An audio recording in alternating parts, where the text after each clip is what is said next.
how to convert an image to a PDF on a Chromebook. In this video, I'm going to show you two different ways to convert an image to a PDF for free on your Chromebook. And if this video helps you, please consider giving it a like and also subscribe to my channel because that really helps me out. So to convert an image to a PDF, simply open up the image that you want to convert. And I just have a sample certificate here. So once we have the image open, if we just want the image to be converted to a PDF, we don't have to resize it or rotate it in any way. Simply go up to the top right, select the three dots, then select print. And then all you need to do under destination is select save as PDF and then save.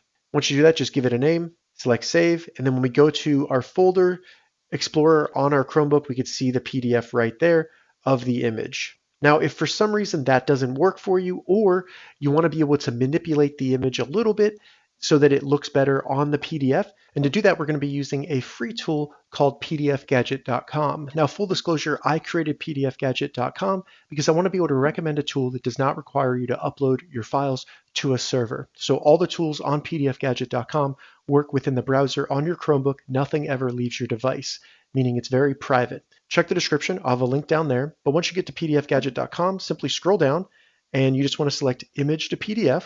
And then as you can see, it supports many different image file formats. So once you're ready, select Choose File, then find the image that you want to convert to a PDF and select it. It'll then show you a preview of what that image will look like as a PDF.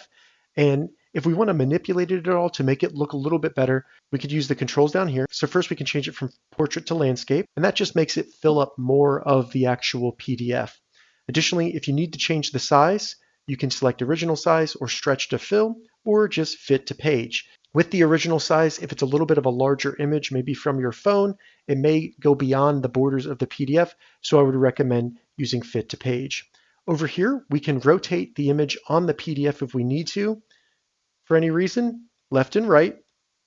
And then you can also remove the image if you added an image you don't want. By the way, you can also upload multiple images to this and turn that into one PDF. So once you're ready, select Create PDF, then Download PDF. It'll download the converted image to a PDF right here. And if I open that up, you can see that I now have a PDF of that image. If this video helped you, give it a thumbs up and please consider subscribing to my channel.